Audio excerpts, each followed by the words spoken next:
Hello everyone, welcome back to my channel that is English field.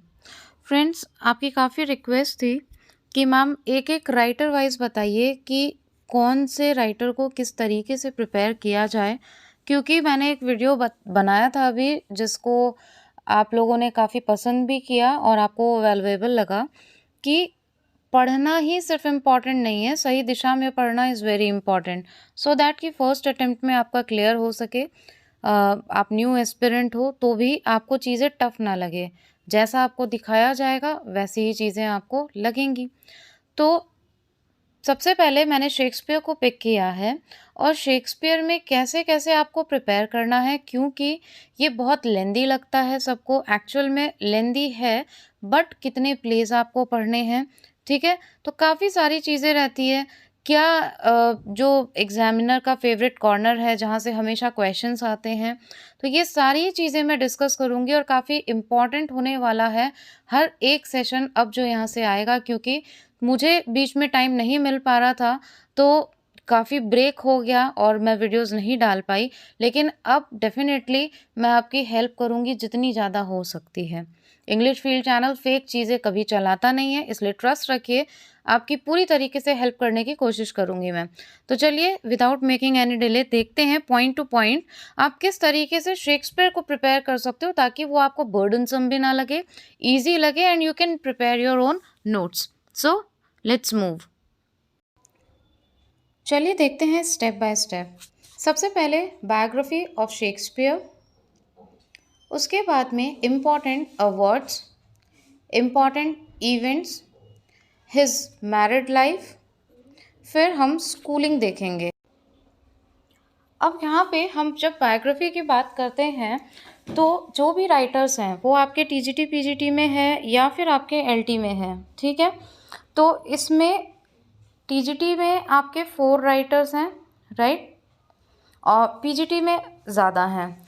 तो जितने भी writers हैं उनकी आपको बायोग्राफी पता होनी चाहिए, और ये जो पॉइंट्स हैं वो मैंने इसमें इसलिए स्पेसिफाई किए हैं क्योंकि इन पॉइंट से सबसे ज़्यादा प्रॉफिट ये होगा कि आपको पता चलेगा कि क्वेश्चंस बनेंगे कहाँ से, क्योंकि बायोग्राफी भी काफ़ी लंबी लंबी होती है और उसमें भी काफ़ी सारे पॉइंट्स होते हैं, बट जो वाइटल पॉइंट्स हैं जिन्हें आप भूल ही नहीं सकते, इग्नोर नहीं करना है, तो वो चीज़ें आपको पता होनी चाहिए कि क्वेश्चन उठेंगे कहाँ से। जैसे कि इम्पॉर्टेंट अवार्ड्स, किसी को नाइटहुड अवार्ड मिला है, किसी को पोएट लॉरिएट मिला है, आपने टीजीटी जब स्टडी किया होगा तो आपने देखा होगा। तो ये सब कुछ इंपॉर्टेंट पॉइंट्स, फिर इंपॉर्टेंट इवेंट्स, क्योंकि जैसे वर्ड्सवर्थ को आप देखेंगे, फ्रेंच रेवोल्यूशन से बहुत ज़्यादा इंस्पायर्ड थे वो, फ्रांस गए थे, 2 बार उन्होंने टूर किया था, उसकी डेट कब कब है, कितने टाइम उन्होंने टूर किया, फिर वहाँ पे उनका मैरिटल अफेयर था, ठीक है? काफ़ी सारी चीज़ें ऐसे ही। अगर हम शेक्सपियर की बात करते हैं तो शेक्सपियर में भी हमें ये सारी चीज़ें देखने को मिलती है। सबकी लाइफ अलग अलग है, बट कोई ना कोई एक स्पेसिफिक इवेंट उनकी लाइफ में ज़रूर रहा है जिसके बारे में आपको पता होना ही होना चाहिए। फिर उनकी मैरिड लाइफ के बारे में अगर हम बात करें तो किसी की 1 शादी है, किसी की 2 शादी है, कौन-कौन सी वाइफ़ हैं, ठीक है? तो ये सारी चीज़ें आपको पता होनी चाहिए। उसके बाद में स्कूलिंग, कॉलेज, ठीक है? कहाँ से उनका स्कूल है, कौन-कौन से उन्होंने कॉलेज जॉइन किए, कौन-कौन सी डिग्रीज़ उन लोगों को मिली, ठीक है? तो ये सारी चीज़ें आपको पता होनी चाहिए, इसलिए बायोग्राफ़ी बहुत इम्पॉर्टेंट होती है। अब यहाँ पे कई लोग बोलेंगे कि बायोग्राफ़ी तो हमें भी पता है कि क्या-क्या पढ़ना है, लेकिन उसमें जो मेन पॉइंट्स हैं जो छूटने नहीं चाहिए, वो मैंने यहाँ पे कवर किए हैं, जिससे you will have an idea that how you have to prepare and in which direction, ठीक है? तो ये हो गया आपका बायोग्राफ़ी, ये आपको गूगल से भी मिल सकता है, बहुत सारे चैनल्स हैं, मेरा खुद का चैनल है, उस पे आपको ऑडियो में भी मिल जाएगा और आपको वीडियो में भी मिल जाएगी वो चीज़ें, हर तरीके से है, पॉइंट वाइज़ आप देख सकते हैं। अब हम नेक्स्ट स्लाइड पे चलते हैं।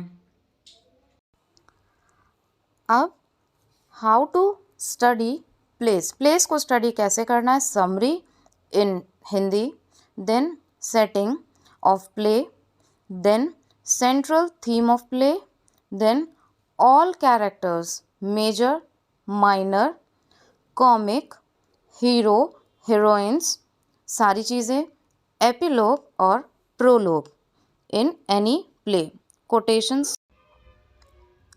सबसे पहले हम समरी की बात करेंगे।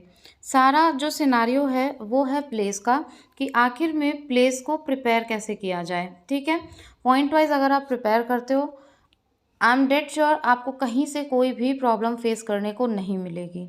सबसे पहले प्ले को हिंदी में समझने की कोशिश करिए। रीज़न, क्योंकि कैरेक्टर्स बहुत फेमिलियर नहीं होते कि सीता गीता और राजा रानी इस टाइप के कैरेक्टर्स हों जो आपको बहुत आसानी से याद हो जाए। वो सारे इंग्लिश में नेम्स होते हैं जिनसे हम अनफेमिलियर होते हैं, इसलिए हिंदी में जब आप समझोगे तो उसकी प्लॉटिंग, उसकी स्टोरी आपको समझ में आएगी, और सबसे बड़ी बात, रिमाइंड करने में आपको काफ़ी हेल्पफुल रहेगी। सारे लोग कॉन्वेंट एजुकेटेड नहीं होते, बहुत प्रैक्टिकल अप्रोच से मैं ये सारी चीज़ें आपको यहाँ पे बता रही हूँ, जिससे कि आपको आसानी हो और एक्चुअल में पता लग सके कि प्रिपरेशन करनी कैसे है। ठीक है, इतना करने के बाद में कुछ मेन पॉइंट्स होते हैं जो आपको हर प्ले में ध्यान रखने ही रखने हैं। वो है setting of the play. Play की सेटिंग कहाँ पे है? हैमलेट की जैसे डेनमार्क में है, टेम्पेस्ट है आपका तो वो पूरा आइलैंड पे है। ठीक है, तो ये सारी चीज़ें आपको पता होनी चाहिए। अलग अलग प्लेस हैं, उनकी अलग अलग सेटिंग है, सबकी अलग अलग है, तो वो आपको तैयार करनी है। आप चाहो तो कॉलम वाइज, रो वाइज, जैसे भी आपको समझ में आए आप अपने खुद के नोट्स प्रिपेयर कर सकते हो। उस पर मैं लास्ट में बात करूँगी, अभी नहीं करूँगी क्योंकि फिर डिस्ट्रैक्ट हो जाएंगे। फिर आती है सेंट्रल थीम। हर प्ले की एक अलग थीम है, कोई कॉमेडी है, कोई ट्रैजिक कॉमेडी है, ठीक है, कोई ट्रेजेडी है। तो ये सारी चीज़ें उनकी सेंट्रल थीम क्या है? किसी में जेलसी बहुत दिखाई गई है, किसी में लव अफेयर दिखाया गया है। ठीक है, तो ये सारी चीज़ें आपको पता होनी चाहिए, जो कि हर प्ले में अलग अलग है। राइट, अब बात करते हैं, जब ये सारी चीज़ें, सारे पॉइंट्स रिलेटेड हैं समरी से, जब आप समरी तैयार करोगे तो इन चीज़ों को रटने की कहीं भी ज़रूरत नहीं पड़ेगी, नोट्स आपको बनाने ही बनाने हैं। फिर हम बात करते हैं कैरेक्टर्स की, जो कि बहुत ही ज़्यादा ज़रूरी है। कैरेक्टर सबसे ज़्यादा रोल प्ले करते हैं, कैरेक्टर से क्वेश्चन भी आते हैं। तो कैरेक्टर्स में आपके मेजर कैरेक्टर जो बड़े हैं, माइनर कैरेक्टर जो छोटे मोटे कैरेक्टर हैं जैसे फेरीज वगैरह, उनके भी क्वेश्चंस आ जाते हैं। फिर आपका कैरेक्टर आता है कॉमिक कैरेक्टर, किन्होंने कॉमिक रोल प्ले किए। ठीक है, फिर हीरो, हीरोइन, ये सारी चीज़ें ज़रूरी है, आपको पता होनी चाहिए। प्रोटैगनिस्ट, एंटागनिस्ट, विलेन कौन है, सारी चीज़ें, इनको अलग अलग आप नोट्स में अपने हिसाब से लिखो और उसके बाद में उसको प्रिपेयर करो। अब क्या आता है प्ले में? एपिलॉग किसने बोला, प्रोलॉग किसने बोला? ये क्वेश्चन मोस्टली आता है अगर किसी में एपिलॉग प्रोलॉग है और उसका स्पीकर कौन है, तो इसको आपको करना ही करना है। ठीक है, फिर बारी आती है कोटेशंस की। तो देखिए, कोटेशंस कोई भी, अब बहुत से आपके मैसेजेस आते हैं, ये सारी बातें आपके मैसेजेस से ही मैं आपको बता रही हूँ। आपके जो मैसेज रहते हैं, व्हाट्सएप नंबर अगर आपके पास नहीं है तो डिस्क्रिप्शन बॉक्स में आपको मिल जाएगा। अगर कोई भी ऐसा इशू है तो आप व्हाट्सएप मैसेज के थ्रू मुझसे पूछ सकते हो, मैं रिप्लाई दे देती हूँ। कोटेशंस हैं, तो कोटेशंस में आपको, वैसे तो देखिए लाइन बाय लाइन कोई प्ले पढ़ता नहीं, इतने बड़े बड़े प्ले होते हैं और किसी को पूरा याद रहता नहीं। ये आपका भ्रम है, या फिर जो भी बोल रहे हैं वो उन्होंने भ्रम फैला रखा है, ऐसा कुछ होता नहीं है। जब आप प्रिपेयर करते हो, समरी को बहुत अच्छे से एक एक पॉइंट कवर करते हो, स्टोरी भी आप देखोगे ना तो आधे पॉइंट कवर की हुई स्टोरी मिलती है। आप ध्यान से इस चीज़ को कभी एनालाइज करना, ऑब्जर्व करना, और इसीलिए फिर आपके क्वेश्चन छूटते हैं, आपको समझ में नहीं आता कि क्वेश्चन आया कहाँ से था। ठीक है, क्योंकि स्टोरी डिटेल में कवर नहीं की गई है, बस आपको नटशेल में बता दी गई है और आप सोचते हो अरे हमारा तो प्रिपेयर हो गया ये प्ले। ठीक है, तो कोटेशंस, जब आपको समरी अच्छे से पता होगी, क्लियर होगी, तो कोटेशन में जो भी कीवर्ड्स होंगे, ध्यान से सुनिएगा, जो भी कीवर्ड्स होंगे उनसे आप कहीं ना कहीं आइडिया लगा लोगे कि ये कोटेशन उस प्ले से रिलेटेड है। कीवर्ड्स मार्क करिए, हाईलाइट करिए, कलर करिए, the way you want, the way you can remind, do that the way your mind is able to catch it. उस तरीके से आप उसको प्रिपेयर करो। डोंट कॉपी एनीवन, क्योंकि किसी का कॉपी करने से आपकी प्रिपरेशन स्ट्रांग नहीं होने वाली। तो ये है कोटेशन को तैयार करने का तरीका। कुछ इंपॉर्टेंट कोट्स हैं जो रिपीटेडली पूछी जाती रही हैं या पूछी जाती हैं और पूछी भी जाएंगी, वो आपको मेरे चैनल पे भी मिल जाएगी, और जब आप स्टडी करोगे तो आपको खुद को धीरे धीरे नॉलेज होती जाएगी और आप खुद सर्च करके इतने स्ट्रांग बन जाओगे कि आपको चीज़ें समझ में आ जाएगी। इसलिए किसी के भ्रम फैलाने से, किसी के डराने से डरो मत कि पता नहीं कैसे होगी, ये प्रिपरेशन बहुत टफ है। राइट, अब हम बात करते हैं कि ये सारे जो पॉइंट्स मैंने आपको बताए, कुछ लोग हैं जो बुद्धिजीवी होते हैं, वो बोल सकते हैं अरे ये तो हमें पहले ही पता था। इन सारे पॉइंट्स को बताने का मेरा मेजर जो रोल है वो ये है कि आपको पता चल सके पॉइंट वाइज आपको तैयार कैसे करना है। और ये जो पॉइंट्स हैं ये इतने वाइटल हैं कि ये छूटने नहीं चाहिए, और यही मेन चीज़ें होती है जहाँ से क्वेश्चन बनते हैं।